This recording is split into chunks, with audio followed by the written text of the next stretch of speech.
नमस्कार। देश की राजनीति में गर्मा गर्मी तेजी से बढ़ी हुई है। एक तरफ लोकसभा चुनाव है तो वहीं दूसरी तरफ देश की राजधानी दिल्ली के मुख्यमंत्री अरविंद केजरीवाल ईडी द्वारा उठा लिए गए हैं, यानी कि हिरासत में है। ऐसे में आम आदमी पार्टी की नेता और दिल्ली की कैबिनेट मंत्री आतिशी ने एक बड़ा दावा किया है। दावा है शरद पवार को लेकर।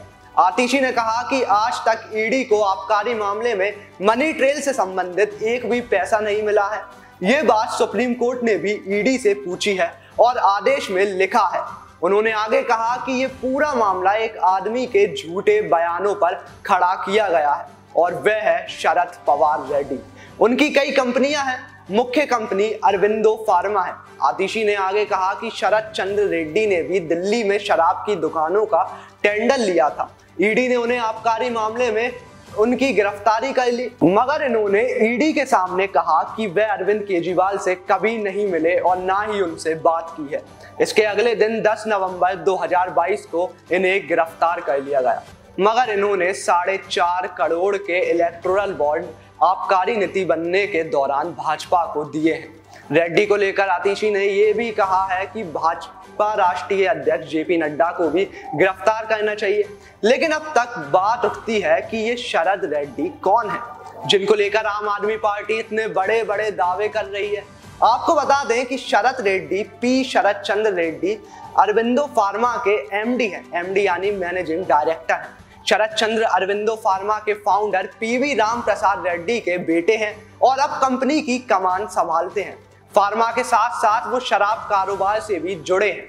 ईडी के मुताबिक शरद ने कई कारोबारियों और नेताओं के साथ मिलकर शराब घोटाले में सक्रिय रूप से योजना बनाई और साजिश रची। आपको बता दें कि Aurobindo pharma generic drugs market का बहुत बड़ा प्लेयर है। ग्लोबल मार्केट में उनकी अच्छी पकड़ है। अरविंदो फार्मा से पहले शरद क्रिटेंडो लाइफ साइंस प्राइवेट लिमिटेड की कमान संभाल रहे थे। बाद में अरविंदो फार्मा ने इसका अधिग्रहण कर लिया। बिजनेस एडमिनिस्ट्रेशन में ग्रेजुएट शरद रेड्डी का पूरा परिवार कारोबार जगत से जुड़ा हुआ है। उनके भाई रोहित रेड्डी वाईएसआर कांग्रेस पार्टी के राज्यसभा एमपी बी विजयन रेड्डी के दामाद हैं। शराब घोटाले से पहले शरद रेड्डी का नाम साल 2012 में सीबीआई की एक और चार्जशीट में दाखिल हुआ था। जमीन अधिग्रहण मामले से जुड़े एक केस में भी उनका नाम सामने आया था। देश का दिल कहे जाने वाले दिल्ली के अरविंद केजरीवाल अभी तो हिरासत में है, लेकिन देखना ये होगा कि इस्तीफा देते हैं या नहीं देते। और शरद रेड्डी से उनका नाम जोड़ा जा रहा है। आतिशी भी इतने बड़े बड़े दावे कर रही हैं, लेकिन इन सभी दावों के बीच आपकी राय जरूरी है, क्योंकि हम और आप ही इस देश के नागरिक हैं।